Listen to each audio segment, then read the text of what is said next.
दिल्ली में पिछले 2 विधानसभा चुनाव से आम आदमी पार्टी और अरविंद केजरीवाल दिल्ली के दूसरे किसी भी विपक्षी नेता के मुकाबले काफी आगे दिखते रहे हैं। इसीलिए इस समय बीजेपी और कांग्रेस दोनों में इस बात को लेकर माथापच्ची चल रही है कि 3 महीने बाद होने वाले विधानसभा चुनाव में पार्टी का नेतृत्व कौन करेगा। दिल्ली की सत्ता पर लंबे समय तक काबिज रही कांग्रेस के कार्यकर्ताओं को समझ ही नहीं आ रहा कि आम आदमी पार्टी का विरोध कैसे करना है, क्योंकि चुनाव भी लड़ना है और दोनों पार्टियों के केंद्रीय नेता एक साथ एक मंच पर भी दिख जाते हैं। बीजेपी में मंथन के बाद एक नाम निकल कर आ रहा है। ये नाम है पूर्व केंद्रीय मंत्री स्मृति ईरानी का।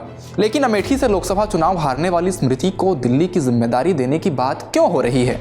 क्यों बीजेपी किसी महिला चेहरे को ही अरविंद केजरीवाल का काट मान रही है?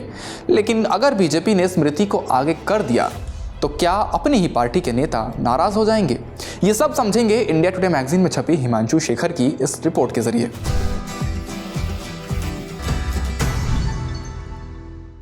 नमस्ते, मेरा नाम धनंजय है और आप देख रहे हैं इंडिया टुडे हिंदी। बीजेपी 2015 में पूर्व आईपीएस किरण बेदी को मुख्यमंत्री पद का उम्मीदवार बनाकर चुनाव लड़ी, लेकिन बेदी अपनी ही सीट नहीं बचा पाई थी और तब बीजेपी को 70 में से महज 3 सीटों पर जीत मिली। कांग्रेस का अजय माकन के नेतृत्व में खाता भी नहीं खुला था। 2020 के विधानसभा चुनाव में आपको करीब 54% वोट मिले थे, वहीं बीजेपी के खाते में करीब 39% वोट आए। 2015 के विधानसभा चुनाव के मुकाबले बीजेपी के वोटों में 6% से ज्यादा की बढ़ोतरी हुई थी। ऐसे में बीजेपी इस जुगत में है कि अगर वो केजरीवाल और आम आदमी पार्टी के नेताओं पर लगे भ्रष्टाचार के आरोपों का मुद्दा बहुत आक्रामक ढंग से उठाए और वोट परसेंटेज 5 से 6% और बढ़ा ले तो आम आदमी पार्टी को कड़ी टक्कर दे सकती है।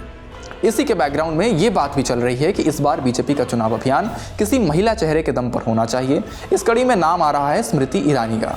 अब यहाँ सवाल आता है कि बीजेपी किसी महिला चेहरे पर ही चुनाव क्यों लड़ना चाहती है और इसमें भी स्मृति ईरानी का ही नाम क्यों आगे आ रहा है? कोई ऐसा चेहरा अभी जो दिल्ली प्रदेश की जो बीजेपी है उसमें कोई ऐसा चेहरा नहीं है जो केजरीवाल की आइडेंटिटी को, उनके पॉलिटिकल इम्पैक्ट को, उसको एक चैलेंज कर सके। ऐसी स्थिति में स्मृति ईरानी का नाम बार बार कंसिडर किया जा रहा है पार्टी में। कुछ बैठकें भी हुई हैं जिनमें स्मृति ईरानी के नाम पे स्टेट लीडरशिप से और स्टेट के जो पदाधिकारी हैं उनसे उनका फीडबैक लिया गया है।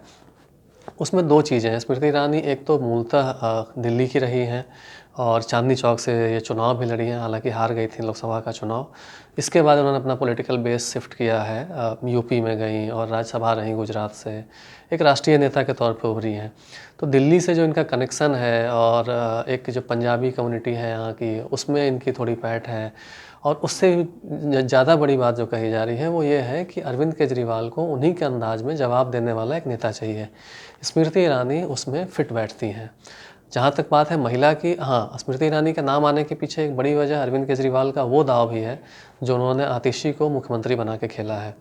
यानी कि आतिशी के रूप में एक मुख्यमंत्री जब आती है यहाँ पे तो अरविंद केजरीवाल कहीं ना कहीं महिला वोट बैंक को भी कैटर करने की कोशिश करते हैं और महिलाओं के लिए एक स्कीम भी लेके आए हैं जिसमें कि मंथली उनको फाइनेंशियल असिस्टेंस दिया जा रहा है।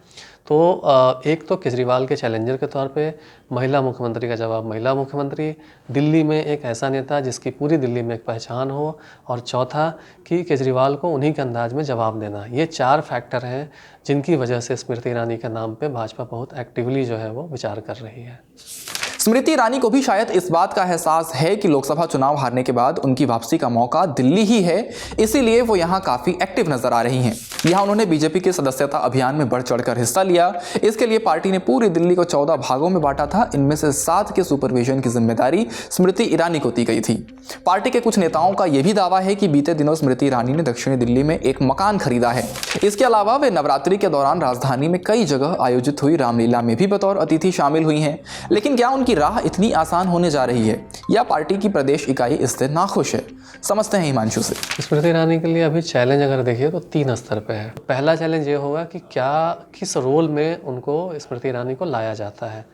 दूसरा चैलेंज ये होगा कि अगर उनको ले आया जाता है, मान लीजिए उनको कैंपेन कमेटी का चेयरमैन बना दिया जाता है और इनफॉर्मली ये प्रोजेक्ट किया जाता है कि हाँ, अगर सरकार बीजेपी अगर चुनाव जीतती है तो स्मृति ईरानी मुख्यमंत्री होंगी, तब चैलेंज होगा कि स्टेट लीडरशिप और स्टेट के जो कार्यकर्ता हैं वो उनको कैसे एक्सेप्ट करेंगे।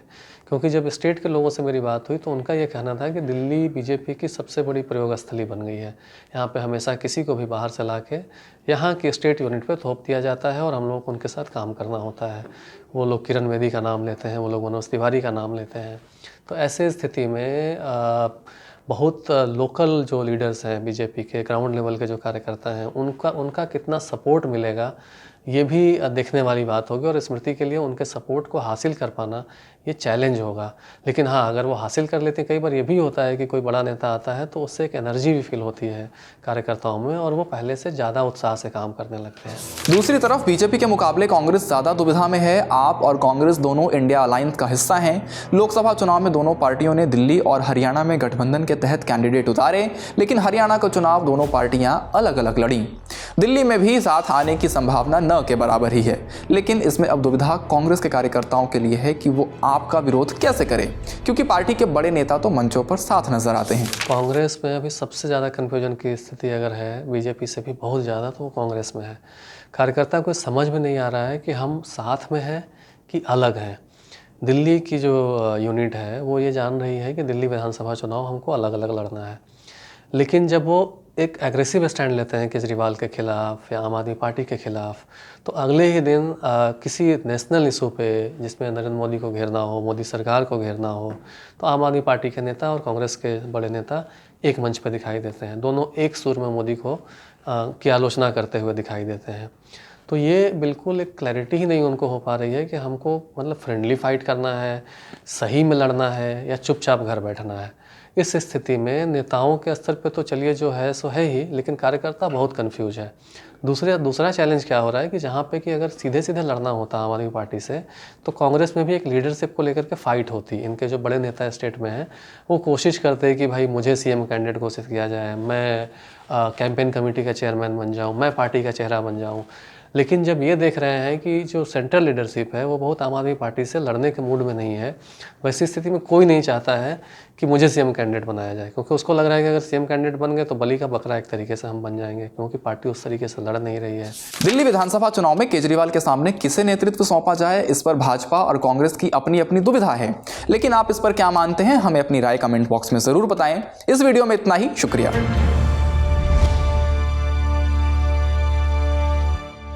इसी तरह की तसल्ली से भरी हुई एक्सक्लूसिव रिपोर्ट्स देखने के लिए सब्सक्राइब करें इंडिया टुडे हिंदी का YouTube चैनल और बेल आइकन जरूर प्रेस करें ताकि वीडियो अपलोड होते ही आपको खबर हो जाए।